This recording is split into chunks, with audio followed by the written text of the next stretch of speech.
I'm working on something. I might not be impressive right now, but I'm working on something. I might not have any money right now, but I'm working on something. I may be a student in school living off of Roman noodles, but I'm working on something. I may have to study while you go to the basketball game, but I'm working on something. I may not get to do all the fun things that you get to do, but I'm working on something. I'm in the gym because I'm working on something. I'm in the field running because I'm working on something. I'm reading books at 2 o'clock in the morning because I'm working on something. I'm exercising because I'm working on something. Anytime you're working on something, you got to go through a period of suffering. And if you lose over here, you're going to win over there. Who am I talking to this week? Just ask yourself this week, do people know you for your work ethic? Are people like, you work hard? Are people actually commenting about you showing up early and staying late? Because if they're not, you're just blending in with everybody else's work ethic. At the end of the day, talent will not win the game. It is work ethic that will win the game. You gotta get gritty, man. You gotta develop some dog in you. You gotta get dirty. You gotta get your feelings hurt. You gotta get disappointed. You gotta get told no. But in order to get the life of convenience, you gotta have a very uncomfortable life. You got to get comfortable being uncomfortable. Every time you practice, you don't care what the circumstances, what the situation is, every single time, you give it 120%. It doesn't mean you're going to score every time, but you can always give 120% effort. You're going to go through many storms where your life is going to be hard. And it'll seem unbearable at times. There are types of storms. There are emotional storms where you're worried. Something that you hope won't happen, or something that has already happened. In emotional storms, you can find yourself stressed out. In emotional storm, you can find yourself depressed, mentally fragile because of the experiences, the turbulence that you have gone through. The state of this world can have you in a state of confusion and a heavy cloud over your life. It's very depressing. A storm is going to come. I don't care who you are. No one is exempt. It's called life, ladies and gentlemen. So how do you handle it when you're in the storm? You must have faith. You must have the faith to call forth those things that be not as though they were. The strength and the courage to make it through, the enduring power, the ability to persevere, to handle it, it will pass you. The inner power to overcome, to come back again. So in order to begin to prepare for the storm, you've got to go within and start working on yourself. You've got to get grounded. You've got to train your mind to serve you. Meditation is one of the ways in which you can do that. Reading is one of the ways that you can do that. Listening to music is one of the ways that you can do that. Exercise is one of the ways in which you can do that. Things that you can do to still your mind, to clear your thoughts so you can think. I have a program for myself. I have books that I read that inspire me, tapes that I listen to that fire me up. Because you're going to have sometimes low moments when you won't want to get out of bed. You just want to stay there. There are times you won't want to come out the house. There are times you'll be feeling bad and don't know what's wrong. I don't know. Just leave me alone. The worst tendency is to panic. When they say your mother has breast cancer, I panic immediately when I start breathing and crying. I feel like oh God, I can't handle this. And then I thought this thing was wrong. I can't deal with this thing. You got to talk to yourself sometimes. You hear me? You got to talk to yourself. And yes, I was scared. Leslie, get up! Get up, Leslie, get up! Come on, man. It's easy to have faith with Mama's got her health and all this world. Come on, get up and come to the house. She needs us now. Come on, young man. Come on in this room and face it. Be still. Know that all is well. Pour this through. And I made up my mind. I don't care what it takes. I don't care how many speeches I have to give, how many seminars I have to give. I know I ain't got the money. I know I don't have the education, but I ain't going to let that stop me. I'm going to do it. And yeah, it's just going to be hard, it's going to be difficult, and you get more no's and you get yes, but when you hold on, things will begin to happen. You won't even understand how.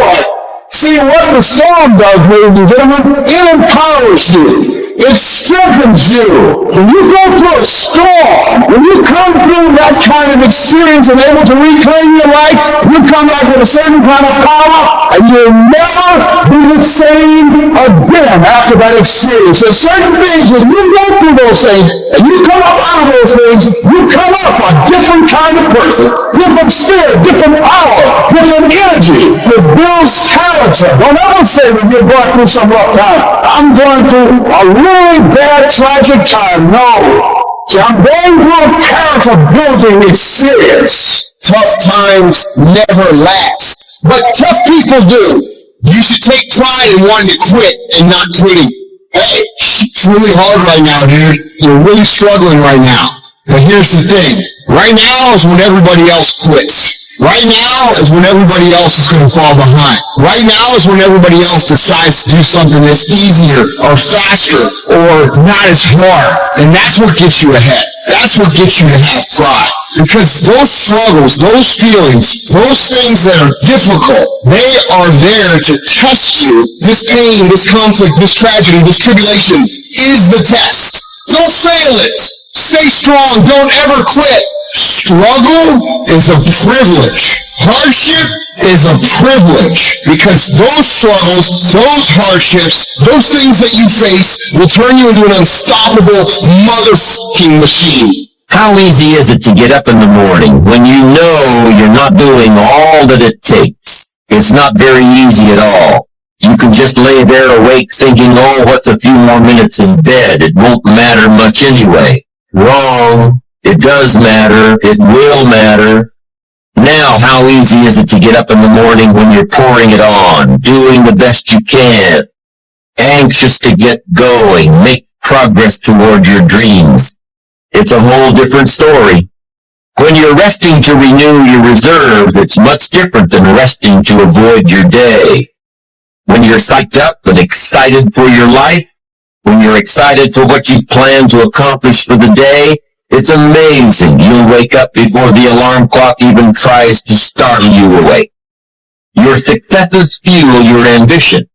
Your successes give you extra energy. Your successes pave the way for more successes. It's the snowball effect. With one success, you're excited to meet another, and another, and another. And pretty soon, the disciplines that were so difficult in the beginning, the disciplines that got you going, are now part of your philosophy. How do you know when you're successful? Do you have to be a millionaire? No. All we ask of you is that you earn all you possibly can. If you earn $10,000 a year and that's the best you can do, that's enough. God and everything else will see to it that you're okay. The key is to just do the best you can. If it's $10,000 a year, wonderful. If it's $100,000 a year, wonderful. If it's $1 million a year, wonderful. It doesn't matter $10,000 a year or $1 million a year. It doesn't matter as long as you've done the best you possibly can. Earn the most you possibly can. Be the most you possibly can. And here's why. The essence of life is growth. The essence of life is growth, to do the best you can. And here's what's interesting. Humans are the only life form that will do less than they possibly can. Humans are the only life form that will settle for less. Every other life form except human beings strive to its maximum capacity. How tall will a tree grow? Approximately. As tall as it possibly can. You never heard of a tree growing half as high as it could. No, trees don't grow half. Trees send their roots down as deep as possible, stretch their limbs up as high as possible, produce every leaf possible and every fruit possible. As a matter of fact, you never heard of a human physically growing half. We keep growing until we're done. Now that's a part of life we can't control. It's genetically coded. And that's probably why we keep growing till we're done. Because we can't control that part. It's the rest of our growing that we control. The growing of our minds, the expansion of our minds, that we can control. And that's what tends to get away from us. All life forms inherently strive to their max except human beings. Now, why wouldn't human beings strive to their maximum possibility? Here's why. Because we've been given the dignity of choice. It makes us different than alligators and trees and birds. The dignity of choice makes us different than all other life forms. Some decisions are major decisions.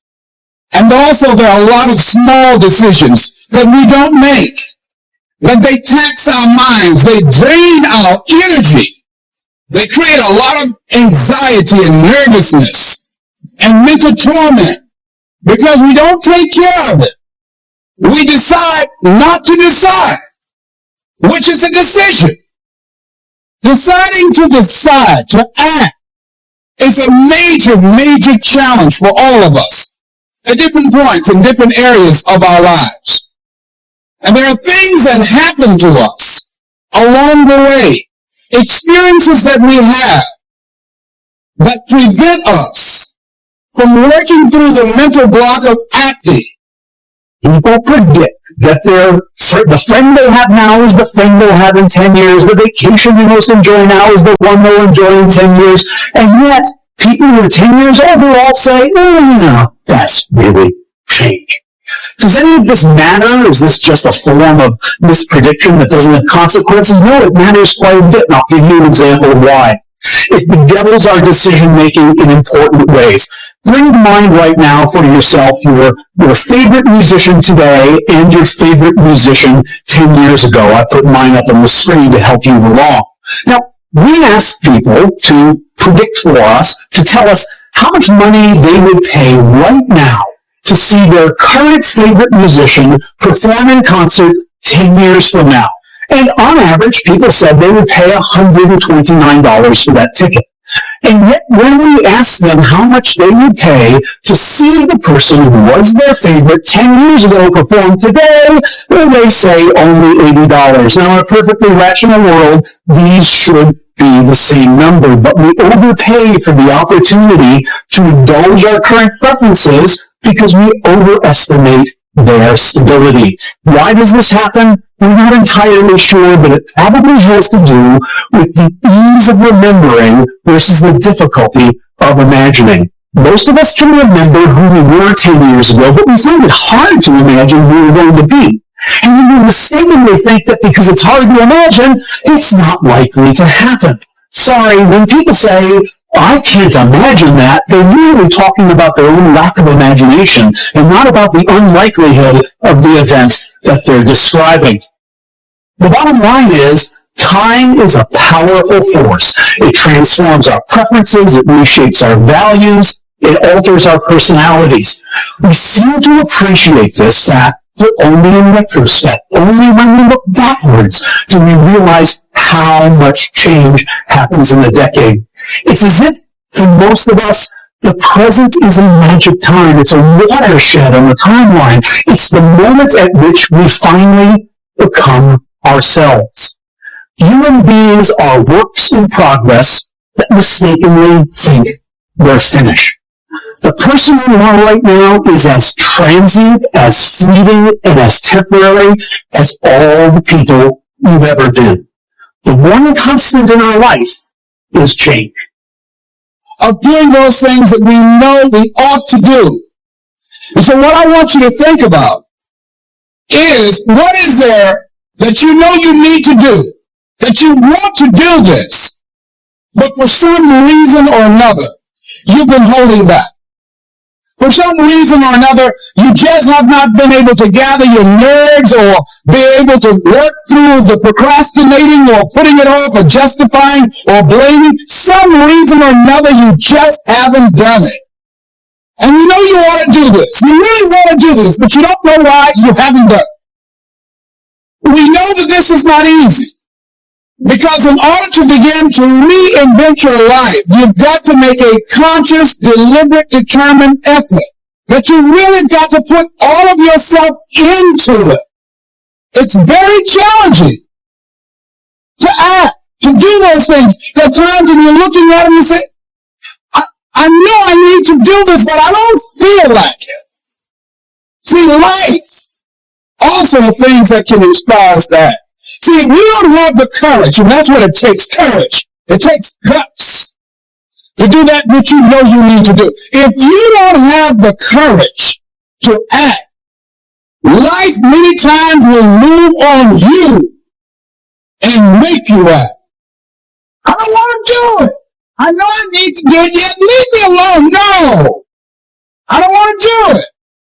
So what do we do? What are those things that cause us to do like that? I think that among the things that prevent us from acting is the fear of failure. And if you've already failed, you don't want to fail again. The pain of that, the disappointment, the fear of loss is another thing. Because many times when we do those things that we know we need to do, we feel that we might lose somebody that we love very much and care about. We don't want to hurt anybody. Many of us don't act because we want other people's approval. We want everybody to like us and to accept us. And that's not possible. Many of us don't do the things that we want to do and don't act because of lack of self-confidence. We don't believe enough in ourselves Strongly that we are who we choose to be.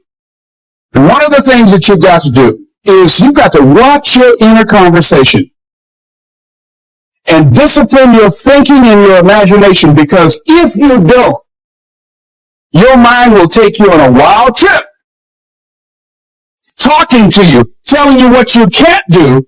Part of what you've got to do is be your own motivator. You've got to talk to yourself and you build yourself up and you'll feel your energy level coming up and people will feel that around you. See, now, if you go through life being afraid, people can sense that. They can pick up that fear. Not trying to disturb anything, not trying to shake anything up, not trying to make any waves. Fear is so big and so prevalent today. Nothing produces more failure than does fear. It is the fear of failure that freezes people before they even start.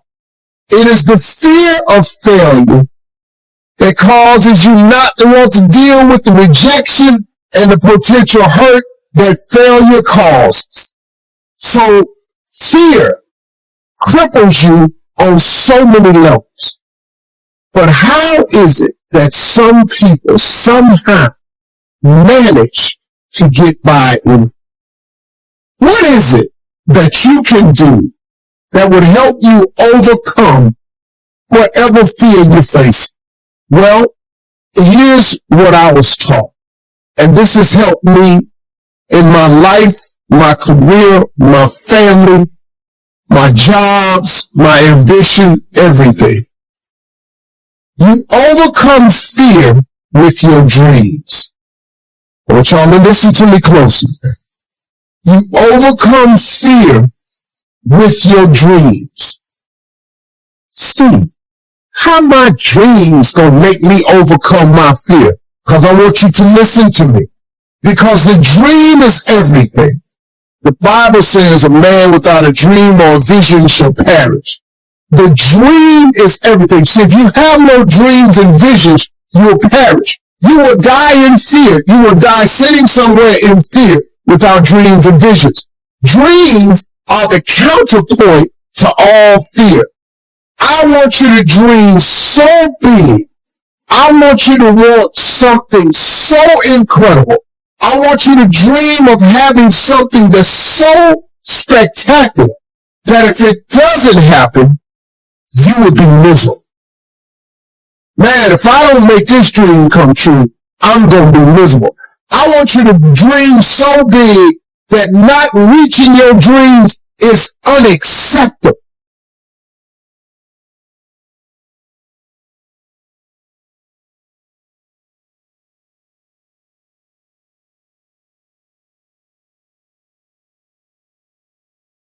Hey there achievers, welcome back to Fresh Never Give Up Motivation, where we are all about unlocking your full potential. Today we are diving into a topic that not just a mantra but a lifestyle. It's time to talk about working non-stop and achieving greatness. Now, I know work non-stop might sound intense, but let me assure you, it's not about burning out of overestimating yourself. It's about embracing the relentless pursuit of your goals, pushing boundaries, and refusing to settle for mediocrity. Remember, success does not come to those who wait, it comes to those who work non-stop, who hustle with purpose, and who refuse to let obstacles become roadblocks. I used to work a 9 to 5 job that drained me, but when I decided to work non-stop on my passion, everything changed. It's not about the hours you put in, it's about the energy, focus, and dedication you bring to every moment. So, how do you embrace the work non-stop mindset without burning out? It's all about balance, strategic planning, and a relentless commitment to your goals. Let's break it down. Tip 1. Set clear goals. Define your objectives, both short term and long term. Having a clear vision will keep you motivated and on track. Tip number 2. Prioritize tasks. Identify the most crucial tasks and tackle them fast. This ensures that you are making progress on what truly matters. Tip 3. Take strategic breaks. Breaks are essential for productivity. Use them wisely to recharge, refocus, and come back stronger. Working non-stop is not about the quality of hours. It's about the quality of effort you put into each moment. It's about the passion that fuels your journey. So, fellow achievers, as you embark on this journey of work non-stop towards your dreams, remember this: you have the power to shape your destiny, and every small step counts. Stay focused, stay determined, and let's work non-stop towards the life we envision.